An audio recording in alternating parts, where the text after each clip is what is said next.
আল্লাহর এক গোলাম 700 বছর আগের ঘটনা। ভাইয়েরা আমার, ওলামায়ে কেরাম হয়তো নাম শুনেছেন। আব্দুর রহমান জামি রহমাতুল্লাহ আলাইহি, তিনি একজন বড় মস্ত আল্লাহওয়ালা ছিলেন। উনি মক্কার পাগল, মদিনার পাগল। উনি যখন মক্কাতুল মুকাররমার সফরে গেলেন, মক্কায় হজ পালন করার পর মদিনায় যাবেন, বন্ধুর বাড়িতে গেলে কিছু না কিছু হাদিয়া নিয়ে যায়।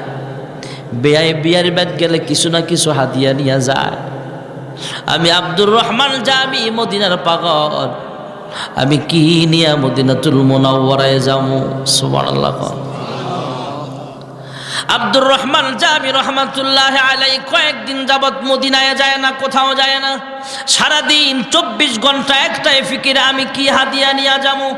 না ঘুমায়া 24টা ঘন্টা আল্লাহর ঘরে তওয়াফ করে, নামাজ পড়ে, আবাদত করে আর গবেষণা করে। গবেষণা কইরা এক সময় তিনি চিন্তা করলেন, আল্লাহর হাবিবের রওজা আছারের সামনে দাঁড়ায় কবিতা পাঠ করুন, হুজুর করুন সুবহানাল্লাহ। আমাদের বাংলাদেশের মানুষ তো রাসূলের শানে কত কবিতা পাঠ করি। আব্দুর রহমান জামিও তার নিজের ভাষায়, আরবি ভাষায় তিনি কবিতা লিখলেন, অনেকগুলো কবিতা সাজাইলেন। এই কবিতাগুলো আল্লাহর নবীর রওজা আছারের পাশে দাঁড়ায় দাঁড়ায় সালাম দিবে আর প্রশংসা করবে আর কবিতাগুলো পাঠ করবে। কবিতা লেখা আবার মদিনার পথে রওনা হয়ে গেলেন। 5 থেকে 600 কিলোমিটার দূর মদিনাতুল মুনাওয়ারার পথে রওনা হয়ে গেলেন।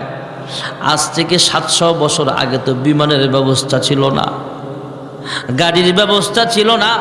তৎকালীন জামানায় মানুষ চলতো উট দিয়া, ঘোড়া দিয়া, গাদার পিষ্ট হয়ে সেখানে রওনা হইতো। আব্দুর রহমান জামি রওনা হয়ে গেলেন। এদিক দিয়ে মদিনা রাষ্ট্রের প্রধান যিনি আছেন, ওনাকে আল্লাহর হাবিব স্বপ্নে দেখায়। তৎকালীন জামানায় বাদশাহটাও ছিল বড় আল্লাহওয়ালা। বাদশাকে আল্লাহর হাবিব স্বপ্নে দেখায়, হ্যাঁ বাদশাহ, আব্দুর রহমান জামি নামে একজন পাগল মদিনায় আসতেছে, তারে আগে বাধা দাও, সে যেন মদিনার সীমানায় ঢুকতে না পারে। পরের দিন সকালবেলা পুলিশ, আর্মি, র্যাব যত বাহিনী ছিল সব লাগায়া দিলেন, যাও খোঁজ করো আব্দুর রহমান জামি নামে একটা লোক আসতেছে, সে যেন মদিনার বর্ডার দিয়া ঢুকতে না পারে। ইনকোয়ারি করলেন, তল্লাশি লাগায় খুঁজে পাইল না। আরেক রাত্রে স্বপ্নে দেখায়, তারপরও খুঁজে পায় না।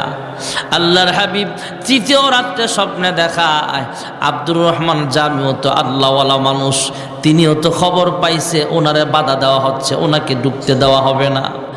মদিনার বাদশাকে স্বপ্নে দেখায়, এমন এমন চেহারা, এমন এমন কালারের মানুষ, দেখতে এমন, দাড়িগুলো এমন, গাল এমন, না কেমন, এই চেহারার মানুষটা স্বপ্নে দেখায় দিলেন।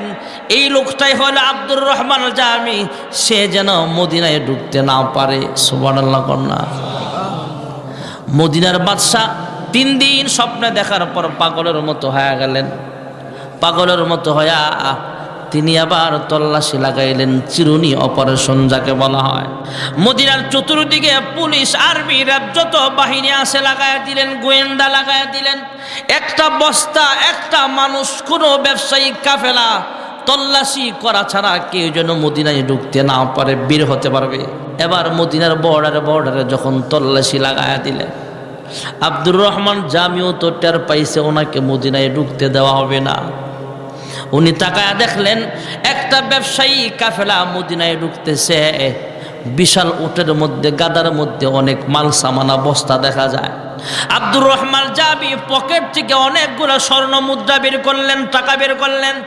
স্বর্ণ মুদ্রা বের করে, দিনার দিরহাম বের করে, টাকা পয়সা বের করে ডাক দিয়া কয়, এই ব্যবসায়ী কাফেলার নেতাকে কয়, আমি কয় না, তোমার হাতে এই টাকাগুলো আমি এমনি দিলাম, বিনিময়ে তুমি একটা বস্তা মাল খালি করবা।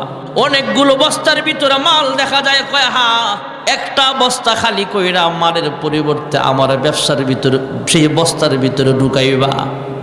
ঢুকায়া অন্য অন্য মালের মতো মুষ্টি বাইন্দা সেই মালের সাথে আমার ও মদিনায় ঢুকতে দিবা। ব্যবসায়িক কাফেলার নেতা, ব্যবসায়িক সর্দার এবার একটা বস্তা খালি করলেন, আব্দুর রহমান জামিকে বস্তার ভিতরে ঢুকাইলেন। মালের সাথে অন্যান্য মালের সাথে আব্দুর রহমান জামিরও বস্তাবন্দি করে রওনা হয়ে গেল। এদিক দিয়ে মদিনা রাষ্ট্রের প্রধান ডাক দিয়া কয়, এক একটা বস্তা চেক করতে হবে। বস্তা চেক করতে করতে হঠাৎ করে একটা বস্তার ভিতরে আব্দুর রহমান জামিকে পায়া গেল। জোরে করুন সুবহানাল্লাহ। বাদশা একটু দুর্ব্যবহারের মতোই করেছে, তোমাকে মদিনায় ঢুকতে দেওয়া যাবে না, যাও যাও, তুমি মদিনায় আসবা না। বাদশা মনে করেছে আব্দুর রহমান জামি মনে হয় কোনো অপরাধ করেছে। পরের দিন রাতের বেলা আব্দুর রহমান জামিকে যখন ফিরাইয়া দিছে মদিনা থেকে, পরের দিন রাত্রিবেলায় আল্লাহর হাবিব স্বপ্ন যুগে বাদশাহকে আবার জাগায়া তুললেন ঘুমের ভিতরে স্বপ্নে। আল্লাহর হাবিব বলে, হ্যাঁ বাদশাহ, আব্দুর রহমান জামি কোনো অপরাধী নয়, তার সাথে তুমি ব্যবহারটা কেন খারাপ করলা? আসলে আব্দুর রহমান জামি কোনো অপরাধী না। এই আব্দুর রহমান জামি হলো মদিনার আশেক, মদিনাওয়ালার আশেক। সুবহানাল্লাহ। সে এমন কতগুলা কবিতা লেখছে, সে যদি আমার রওজার পাশে আইসা কবিতাগুলো পাঠ করে, এমন আবেগী কবিতা হতে পারে আমি রহমাতুল লিল আলামিন রওজা থেকে আবেগের সাথে ওইটা তার সাথে দেখা করতে হতে পারে। আর যদি আমি রওজা থেকে উঠে দাঁড়াই, তাহলেই তো কিয়ামত সংঘটিত হয়ে যাবে। কারণ আমার মরণ হয়ে গেছে, কিয়ামতের আগে আর আমি দুনিয়ার জমিনে কোথাও আসব না। হ্যাঁ, মদিনার বাদশা আব্দুর রহমান জামির সাথে কেন খারাপ ব্যবহার করলা না? সে আসলেই দুশ্মন নয়, সে হলো আমি নবীর আশেক। জোরে কোন সুবহানাল্লাহ। আল্লাহ সবাইরে মদিনার আশেক বানাও। জোরে কোন আমিন। যেই কথাটা বলতেছিলাম, বাম পাশে সাইনবোর্ডে লেখা আছে বাইনা বাইতি ওয়া মিম্বার রিয়াজুল জান্নাহ। একটু সামনে গেলেই বিশেষ করে বাংলাদেশের হাজী সাহেবরা হাউমাউ করে কাঁদতে আরম্ভ করে। জিজ্ঞেস করা হলে, হে হাজী সাহেব কেন কান্দেন?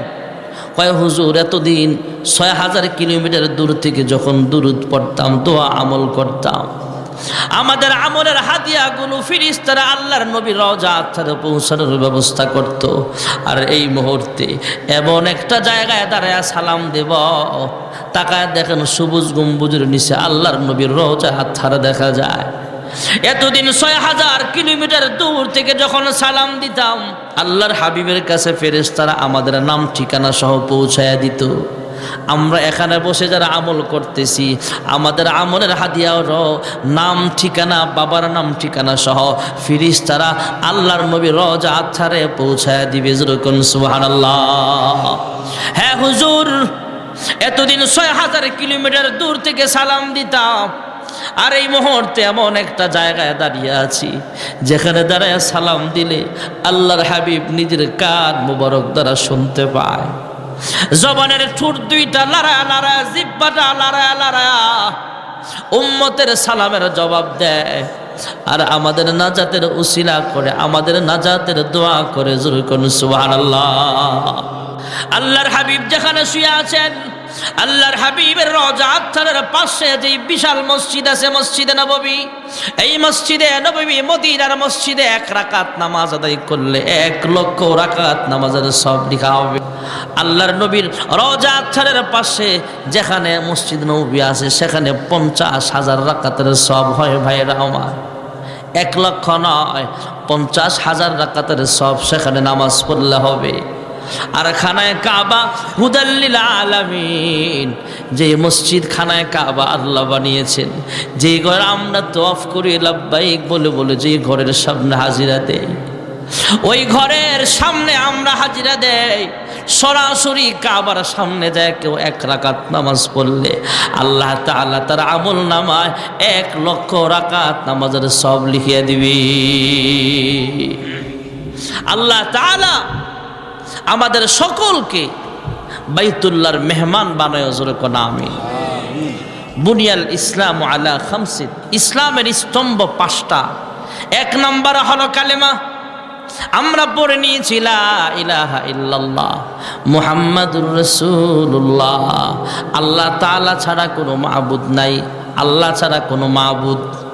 হযরত মুহাম্মদ সাল্লাল্লাহু আলাইহি ওয়াসাল্লাম আল্লাহর রাসূল। এরপর প্রথম আমল হলো 5 ওয়াক্ত নামাজ। এতক্ষণ যে মসজিদের আলোচনাগুলো করলাম, এর উদ্দেশ্য হলো মসজিদ বানাইছেন আল্লাহর কুদরতি ভাই সাজদা দেওয়ার জন্য। আমাদের 5 ওয়াক্ত নামাজ দরকার, জোরে কোন আছে না নাই? এরপর হলো রোজা, সামনে রোজা আসতেছে নি। আল্লাহুম্মা বারিক লানা ফি রজব ওয়া শাবান ওয়া বাল্লিগনা রমাদান। যদি আরবিটা নাও বলতে পারেন, আপনি মনে মনে বলেন, আল্লাহ আমার হায়াতটা বাড়ায়া দাও, রমজানটা আমার হায়াতে ঢুকায়া দাও, রমজানের বরকত আমার দান করো, জোরে কোন আমিন। কালেমা, নামাজ, রোজা এইগুলো সবার জন্য। এরপরে 2টা বিধান আছে, হজ, আরেকটা হলো যাকাত। যাকাত বৎসরে একবার দেওয়া ফরজ, আর হজ্জে বাইতুল্লাহ জীবনে একবার ফরজ, জোরে কোন সুবহানাল্লাহ। যাদের তৌফিক আছে অবশ্যই যাবেন, আর যেই ব্যক্তি তৌফিক থাকার পরেও আল্লাহর ঘরে না যাবে, মদিনায় না যাবে, হজ্জে মাবরুর না করবে, হজ না করবে, আল্লাহর হাবিব বলেন সে ইহুদি হইয়া মারা যাক বা খ্রিস্টান হইয়া মারা যাক, আমি তার জামিন হব না। নাউজুবিল্লাহ কোন। আল্লাহ তাআলা আমাদের সকলকে হজ্জে বাইতুল্লাহর নিয়ত করে যাওয়ার তৌফিক দেখ, সকলে বলে আমিন। নিয়ত করেন, টাকা জমা। আমার এক মুসল্লি আমারা বলতেছে, হুজুর জমাইতে জমাইতে মোটামুটি 30,000 জমাইছি। আলহামদুলিল্লাহ কন্যা। আপনি নিয়ত করেন, জমান 5 টাকা, 10 টাকা, 100 টাকা, 200 টাকা করে আলাদা রাখেন না একটা ব্যাংকে ছোট্ট। জমাইতে জমাইতে জমাইতে জমাইতে যদি আপনি মারাও যান, হজের সওয়াব আল্লাহ আপনাকে লিখে দিবে। একটা নেক আমলের নিয়ত করলে নিয়তটা হতে হবে খালেস, এমনি লিখবে না। যা আমি যেমন যারা নিয়ত করছেন আমি ওয়াজ মাহফিলে যাবই, ওয়াজ মাহফিলে নিয়ত করছেন আসবেন, আপনি মারা গেলেন, ওয়াজের সওয়াব আপনার আমল নামায় আল্লাহ দিয়ে দিবে। একজন মানুষ আমরা নিয়ত করছি আজকে রোজা রাখবো, ইনশাআল্লাহ বলেন। রমজানের রোজা নফল না ফরজ? মহিলাদের তো জান্নাতে যাওয়া সহজ, ওয়াজ তো বাইরে যায়। রাগ করতেছেন আপনারা? এই কথাটা বলি শেষ। মহিলাদের জান্নাতে যাওয়া একদম সহজ। মহিলারা আছে না আশপাশে? 5 ওয়াক্ত নামাজ পড়া, স্বামীর আমানতের খেয়ানত না করা, নিজের হেফাজত করা, শারীরিক হেফাজত, সতীত্বের হেফাজত যেটাকে বলে। এরপরে পর্দায় থাকা। পর্দা বুঝুন তো? দেবরের সামনে যাওয়া পর্দা, দুলাভাইয়ের সামনে যাওয়া। যাদের সাথে বিবাহ জায়েজ এদের সামনে পর্দা করা লাগবে, আর যাদের সাথে বিবাহ জায়েজ না এদের সামনে যাওয়া যাবে, তারপরেও ঘুমটা দিয়ে যাবেন। অনেক মহিলারা দেখা যায়, আমার ভাই তো, ভাইয়ের সামনে ওন্না টন্না কিছু থাকে না, এটা নিষেধ। ভাই বোন হোক, সন্তান যখন বড় হবে, মা বালেক সন্তানের সামনে একটু সেভ করে চলবেন। আপনি আপনার সন্তানকে দেখতে পারবেন, আপনার সন্তান আপনাকে দেখতে পারবে, তবে আপনি চুলমুল আউলায়া ওন্না টন্না ছাড়া বসে থাকবেন, এটা জায়েজ নাই, এটা করা যাবে না। শালীনভাবে থাকতে হবে। আপনার সন্তান আপনার সামনে আসবে, আপনিও যাবেন, কিন্তু যতটুকু তার সামনে পর্দা করার সেটা তো করতে হবে, বাকিটুকু মহিলারা বুঝে নেন। সন্তান হোক, ভাই হোক, বাপ হোক। হজরতে ওমর একদিন ওনার মেয়ে ঘরে আছে, উনি ঘরে যায় না। খেয়াল করে শুনবেন, সূক্ষ্ম কথা। একজন সাহাবী বলে, ঘরে যান না কা? কয় আমার মেয়েটা একা ঘরে, আমার মেয়েটা একা ঘরে, তো ওখানে আমি তো পুরুষ মানুষ, আমি যে ঘরে যাব যদি আমাকে শয়তান ধোকা দেয়। আমাদের বাংলাদেশে এমন ইতিহাস আছে না নাই? সৌদি আরব থেকে আসছে, মেয়েরে প্রেগনেন্ট দেখে গেছে বউ, 8-10 বছর পরে আসছে, আসার পরে মেয়ে দীক্ষা পাগল হয়ে গেছে। কত বড় হাইওয়ান হতে পারে এটা! মেয়ের পেটে বাচ্চা দিয়ে আবার বিদেশ গেছে, এমন ইতিহাস আছে না নাই? এটা লজ্জার জন্য বলছি না, হচ্ছে এমন। আমরা এত পশু হয়ে গেছি, নিজের মেয়েটাকেও ছাড়তে না, কত বড় হাইওয়ান। এই জন্যে মেয়েটাও বাবার সামনে যখন যাবে শালীনভাবে যাবে। আমরাও যখন মারা যখন সন্তানের সামনে যাব, সেভ করে যাব। ঘরের ভিতরে পর্দা আছে, যাদের সাথে দেখা করা জায়েজ এদের সাথেও কিছু পর্দা আছে। তাহলে মহিলারা নামাজ, পর্দা, আরেকটা হলো রমজানের রোজা। সুবহানাল্লাহ। এখন বলবেন হুজুর ওয়াসামাত শাহরাহা, আল্লাহর নবী মহিলাদের ক্ষেত্রে আলাদা রোজার কথা কেন বললেন? মুরব্বীরা বুঝবেন। রমজানে কোনো কারণে মহিলারা রোজা ভাঙ্গে কিছু সময়ের জন্য, 3 দিন 5 দিন 7 দিন, এমন আছে না নাই? ওইগুলা অনেক মহিলারা আদায়ই করে না পরবর্তীতে। নামাজ মাফ, ওই নির্দিষ্ট টাইমে নামাজ কাজা হলে নামাজ কাজা করতে হবে না, কিন্তু রোজা যখন ভাঙবে পরবর্তী সময়ে কাজা করতে হবে। এই জন্য সওমাত সাহারাহা আলাদা মহিলাদের জন্য আল্লাহর হাবিব বলেছেন, রমজানে যদি 3টা রোজা ভাঙে পরবর্তী মাসে কাজা করতেই হবে। যেই মহিলারা 5 ওয়াক্ত নামাজ ঠিক মতো পড়বে, নিজের লজ্জাস্থানের হেফাজত করবে, আল্লাহর হাবিব নিজের সতীত্বের হেফাজত করবে। আল্লাহর হাবিব বলেন হাসরের মাঠে আল্লাহ তাআলা মহিলাকেও হেফাজত করবেন। আর এই মহিলা যদি আরো আমল করেন, রমজানের রোজাগুলো ঠিক মতো রাখে, স্বামীর আমানত ঠিক মতো বজায় রাখে, জান্নাতের সব দরওয়াজা দিয়া তাকে ডাকবে। যেই দরজা দিয়া ইচ্ছা সেই দরজা দিয়া আল্লাহ জান্নাতে প্রবেশ করতে পারবে। যেই কথা থেকে গেলাম রমজানের রোজা, আমরা যদি নিয়ত করি ইনশাআল্লাহ রমজানের রোজা রাখবো, রোজার আগে যদি মারা যায় রোজার সওয়াব পাবেন। সুবহানাল্লাহ কন্যা। আল্লাহ আমাদের সবাইকে মরণ পর্যন্ত আল্লাহর গোলাম হয়ে কবরে যাওয়ার তৌফিক দেখ, জোরে কোন আমিন। আর আল্লাহর গোলাম বানাইবার ফ্যাক্টরি কারখানা হলো এই মাদ্রাসা, হাফিজিয়া মাদ্রাসার প্রতি খেয়াল রাখবেন। নিজেদের সন্তান মাদ্রাসায় দিবেন, নাতি দিবেন, সন্তান নাই নাতি তো আছে, নিজের বংশের কাউকে মাদ্রাসায় দিবেন। এই কবরে শুয়ে গেলাম, এই কবরে কাজে লাগবে। আল্লাহ তাআলা আমাদের সকলকে কথাগুলো বুঝার আমল করার তৌফিক দেখ, জোরে কোন আমিন। দোয়া হয়ে যাবে, কেউ উঠবেন না। দোয়ার আগে আর কেউ আসেননি যে হুজুর আমি কালেকশন কিসের জন্য, মাদ্রাসার প্রতি সবাই খেয়াল রাখবেন, বিশেষ করে এলাকার সন্তান দিবেন বেশি বেশি। জি জি মাশাআল্লাহ। আচ্ছা, আল্লাহ তাআলা সকলের এই নেক কাজটা আল্লাহ কবুল করুক, সকলে বলে আমিন। দোয়া হয়ে যাক। মুরব্বী আপনারা কেউ দোয়া করেন। আলহামদুলিল্লাহি রাব্বিল আলামিন والصلاة والسلام على أشرف الأنبياء والمرسلين وعلى آله وأصحابه أجمعين. ربنا ظلمنا أنفسنا وإن لم تغفر لنا وترحمنا لنكونن من الخاسرين. يا رب العالمين يا أكرم الأكرمين. মালিক, গভীর রজনীতে আমি গুনাহগার, তোমার কতগুলো আশিকিন শাকিরিন বান্দা বান্দি নিয়ে তোমার শাহী দরবারে 2টা হাত উঠায়া দিল।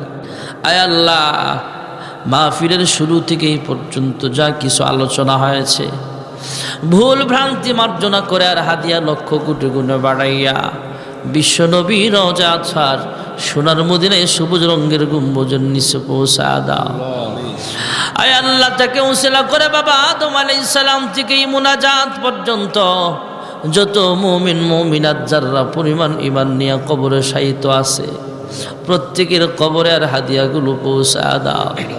আয় আল্লাহ, খাস করে আমরা যারা হাত বাড়াইলাম, জানি না কে জানি মা দুঃখিনী হারাইয়া, প্রাণের আব্বা যারা হারায়া এতিমের মতো হাত বাড়াইছে গো আল্লাহ, জানি না গো মালিক কার মা বাবার কবরে জাহান্নামের সাপ কামড়াইতেছে, জানি না গো আল্লাহ কার মা বাবার কবরে জাহান্নামের আগুন দাও দাও করে জ্বলতেছে।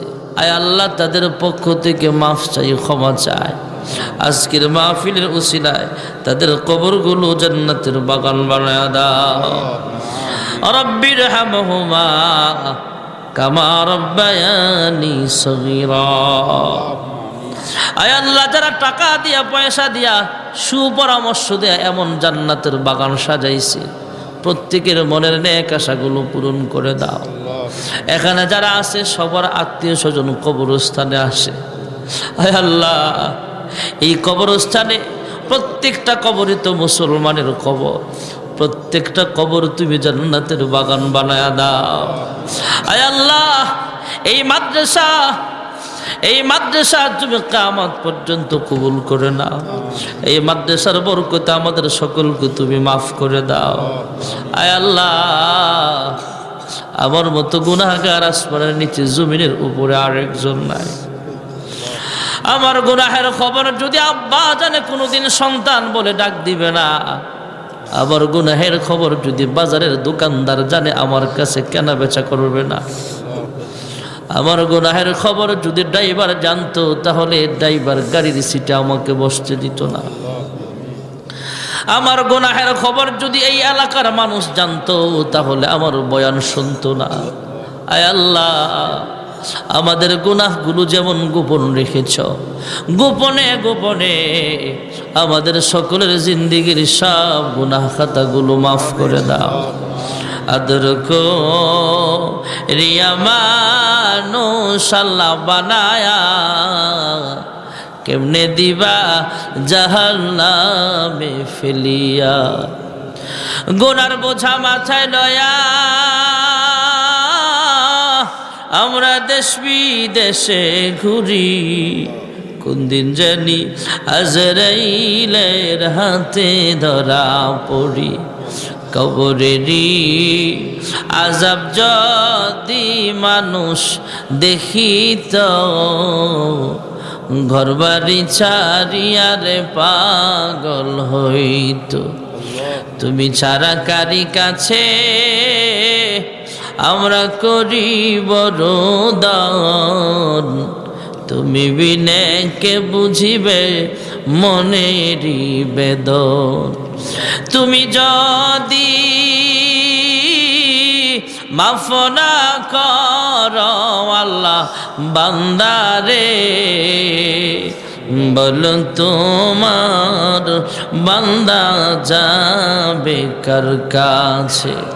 আয় আল্লাহ, ফিরে দিও না আমাদের সকলের জিন্দেগির সব গুনাহ খাতাগুলো মাফ করে দাও।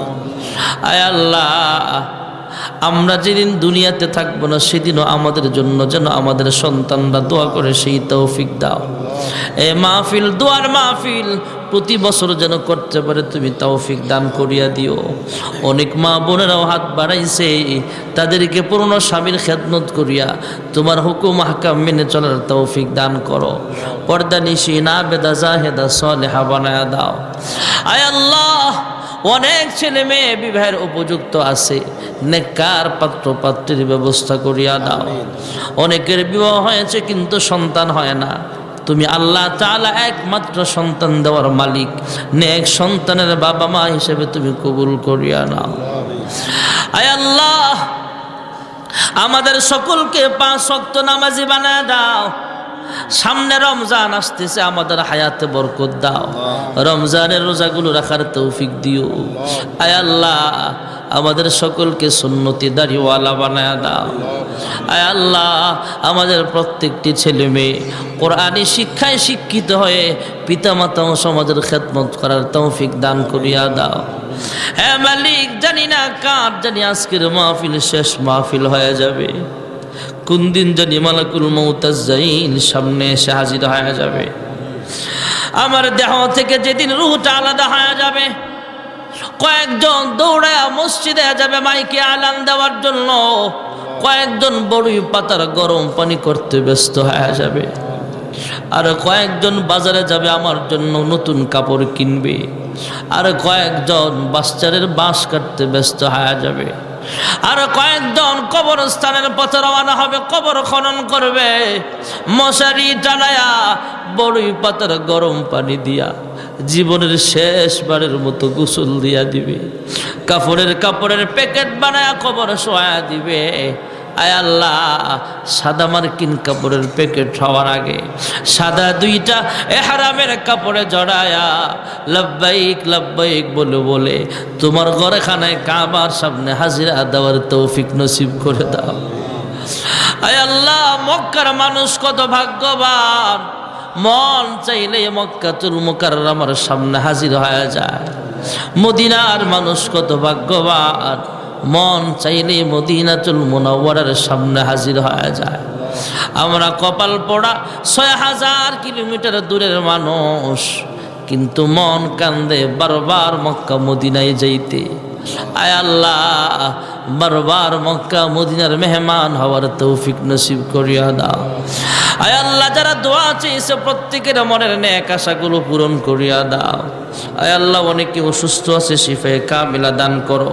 যারা অভাবে স্বভাবগুলো দূর করে দাও, যারা ঋণগ্রস্ত আছে ঋণ পরিশোধ করার তৌফিক দাও। সুবহান রাব্বিকা রাব্বিল ইজ্জাতি আম্মা ইয়াসিফুন ওয়া সালামুন আলাল মুরসালিন ওয়ালহামদুলিল্লাহি রাব্বিল আলামিন। ওয়ারহামনা মাআহুম বিরহমাতিকা ইয়া আরহামার রাহিমিন। কেউ উঠবেন না, কেউ উঠবেন না, যে যেখানে